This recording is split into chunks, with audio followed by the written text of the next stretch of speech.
Hey guys, how you doing? My name is Joseph Googie. I am one of the co-founders of Pre-PT Grind. It is a pleasure to be here with you as always for another episode of this series that's been going on for the past 2+ years. For those of you that are new to this page, Casey Coleman and myself are both the co-founders of Pre-PT Grind, and we join together. We come in live together every single Thursday night to share with you a little bit of knowledge or value, something that's been based off of conversations we've had with pre-PTs or something that's been on our hearts to share with all of you as pre-PTs. Raphael, how you doing? Annie, good to see you as well. And really tonight, we have one that's not going to necessarily be a long live stream, but one that is absolutely important to understand. And so once Casey hops on here, we're going to make sure that he's able to join in on the live stream. Mariah, how you doing? Brenton, how you doing? Good to see you all tonight. And so I'll tell y'all a story. So I am a physical therapist. I'm a full-time PT, and really to preface this story, tonight's topic is really on you not having to travel alone on your journey to PT school, right? And so as Casey's trying to hop on, I'll tell you all this story. My patient population is a mixture of different people. We have athletes, facility, and so a lot of my patients, when they come in, they always feel like they're like their situation is absolutely unique to them. So I had a patient come in after an ACL surgery. After an ACL surgery, they came in. Now, for those of you that have had your ACLs repaired, the second and third day after the surgery is always the worst, right? So if you've ever gotten injured, if you're a soccer player, if you're a football player, a lacrosse player, basketball player, or just a runner, or just none of the above, but you've ruptured you've torn your ACL and you've had to have the surgery, like you completely understand. So I had this patient come in and they were like, Joseph, man, like she was borderline in tears because the pain was so much. It was no longer nice and numb like it was, hours after the surgery. That had all worn off. And so she was feeling the pain of it. She was feeling it. And in her head, she was like, the way I got injured as an athlete, there is no way in heck I will ever get back to that level of activity. There's absolutely no way I will ever be able to get back to performing at the level that I was performing at before. And so she goes on and she's just like, Taylor, how you doing? Cindy, good to see you. Savannah, how you doing? And really what she did is she was just trying to tell me, she's like, Joseph, I don't think you understand. Keep in mind, I see ACLs like every other day. But she was like, I don't think you understand, Joseph. I don't think you understand that this injury is a lot more extreme than they laid it out to be.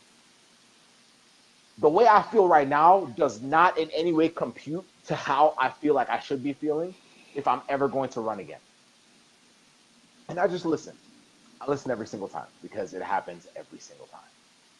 And so we go into the room, we unwrap it, we open it up, and we see the scar and the incision and everything. Everything looks good. And then I say, give me one moment. I hadn't said anything, y'all. Nothing. I had listened. I had introduced myself, but I hadn't started teaching. I hadn't done anything extra. I said, just give me one moment. I went out into the clinic. I left them in the room with their parent. I went out into the clinic and I grabbed another one of my patients who was several months into their rehab. This person has been doing like resisted running. They're training for a pretty intensive level of fitness. Like they're on a certain level. I mean, HIPAA prevents me from saying stuff, but honestly, they're like a high level athlete. And so I say, hey, such and such, can you come with me to the room? And so I bring this patient into the room, and I say, would you mind introducing yourself? My old patient already knows what's going on because this happened to them on their first day. And so I have this patient who has been in there working on their ACL for a good number of weeks, a few months actually, to the point where they're running, they're doing agility, they're doing like crazy stuff. And they had come in on their first day. And so I bring them into the room and I say, all right, can you introduce yourself? And they do. And then I say, what do y'all have in common? And the older patient, or the one that had been there longer, said, well, I think we have the same surgery. I was like, all right, would you mind telling this individual your story? And I just sit down and I let my patient just educate and pour value into that person that says, you know what? I remember exactly what that felt like. I remember what it felt like. I remember, like, and she goes on to describe everything she felt in the past. And this patient that was there now was like, that's exactly what I'm feeling right now. But then the patient was like, look at me now. Like, check me out. Like, look, my scar's there. I'm not faking it. But look at the stuff I'm doing out here. Look at the things you will be doing out here if you just stick with these guys. If you just trust that this will all happen. But the honest truth is, you feel alone right now. That's what my patient said. My patient that had been there for a while said, you feel like you're the only one going through it right now because I felt the same way. And the patient was like, yes, I do. I feel like nobody understands it. I feel like no one understands this level of frustration. I feel like no one understands the level of pain I'm in. I feel like no one understands how badly I want to get back to playing soccer. I feel like nobody understands like how hard this is. My parents are having a hard time understanding. They're telling me to suck it up because I'm usually not a crier. But here I am, bawling my head off because I can't control it because it hurts so much. And the patient that had been there for a while said, I get it. I get it. But Joseph's brought me in the same way he brought someone else in for me. Because he understood that it's important for us to understand that we're not doing this thing on our own. There's other people that are either going through it in real time or other people that have already done it. So my question to you guys tonight, our question to you guys tonight is, do you feel alone as a pre-PT? In the same way that my patient who had gone through their ACL surgery felt absolutely isolated in terms of their feeling and their understanding of what they were going through. Do you feel isolated as a pre-PT? Do you feel like it's just like there's no way in heck anyone can understand? There's no way, Casey, that someone could understand that I've taken the GRE 4 times and I can't pass it. There's absolutely no way someone can understand that I've applied the last 2 cycles and have not gotten it. Honestly, there's absolutely no way people can understand that I've been trying so hard to get these A's in these classes, but I keep retaking these doggone bio classes and I keep getting C pluses. No one understands how much anxiety I have about this application cycle. Casey, no one gets it. And we feel alone. But our message to you tonight is you're not.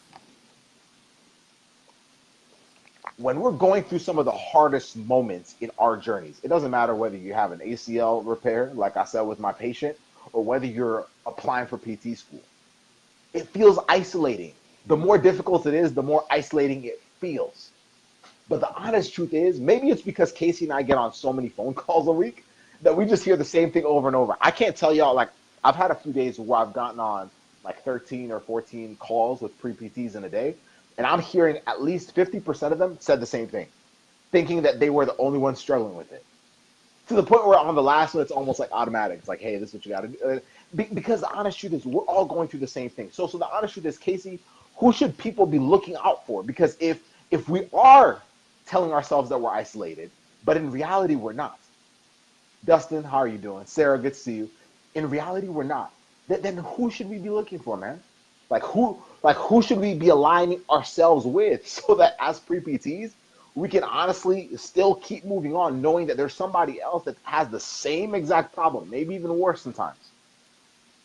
But they also have a community of people, or maybe they figured out certain ways to handle it, or whatever it is. How do we find those people? Who are those people? Who do we need, Casey, in order to make sure that we're keeping everything on lock, that we're staying focused as pre-PTs, because we lead ourselves to believe that we're all alone. And that for anybody is one of the hardest things to have to experience on your own. Those struggles are like extremely difficult to have to experience on your own. So Casey, what would you say? Who can we find? Who should we be looking for? Who are the go-to people, bro? I would say us. I mean, that's the short answer. I mean, I'm wearing the shirt today. I'm wearing the crew neck, so I would say us. But honestly, whoever really lifts you up is the longer, more detailed, more in depth, more real answer. But if that's us, I'd say reach out to us. We can definitely help. Like Joseph said, we hear the same things every day. But from another perspective, I want to talk to the people who may have different people in their ear. And I need you to think about it like this. If you have, let's just say you are you have two choices of people you can be around. Let's just say there's a group of like hardcore gamers, right? Play video games, get paid millions of dollars, are on Twitch, like Ninja. I think there's another person out there. Let's just say Yeah. you can be drawn to that group of people and you're around that group for 6 months. Then there's another group of people, like, let's just say NBA players, soccer players, tennis, whatever. You're around sports people, like sportscasters. So Yep. you have these two groups, and whichever one you pick, let's just say you would be around them for 6 months straight. So if you were around these gamers for 6 months straight, what do you think you would be coming out after those 6 months, knowing, regurgitating, saying, thinking about, doing? Well, on the other hand, if you were with those sportscasters or those sports people for 6 months straight, what would you be thinking about? What would you be doing? What would you be hearing? What would you be saying? What would you be like? Now let's flip that and say negative and positive. If you were around negative people for 6 months straight, or even yourself 6 months straight, at the end of that 6 months, what would you be coming out as? What would you be thinking about? What would you be doing? What would you be saying? On the other hand, positive people that lift you up, people who have been where you were before, people who have walked your shoes, people who know exactly what you're going through, people who have success stories. After those 6 months, what would you be coming out as? What would you be saying? What would you be doing? What results, what outcomes would you have? Just think about that. So maybe for someone out there, this would make sense. Okay, yeah, if I was around these gamers for 6 months, of course I'd be coming out with gamers. But sometimes when we hear this negative and positive and the 5 people you're around, it just blows over our head like, man, that bullshit. Like, come on, give me something real. But if maybe for someone out there, just thinking about it like this may trigger something, because this is one of the truest things out there.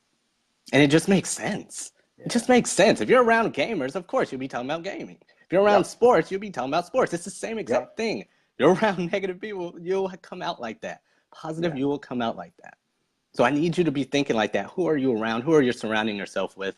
And who has walked your shoes? Who can you put yourself with to get the results that you want? So that's my 2 cents on it. And I hope it makes sense for someone. I hope it doesn't blow over someone's head, because this is honestly one of the biggest things ever. So if it's us, let it be us. Reach out to us. Go to contactpreptgrind.com, send us a message. Let's talk. But the honest truth is, just be very careful. Just be very careful of just who you have in your circle. Be very careful of that. But if you also feel very isolated and you have nobody in your circle, let's find that person. If it's us, great. If it's not, fantastic. Just find the right people. Find the right people. Trust me, it makes a world of difference. Y'all go crush it. Have an amazing rest of your Thursday night. It's been another episode of the Pre-PT Chat Live. Y'all have a good one. Many blessings. Bye.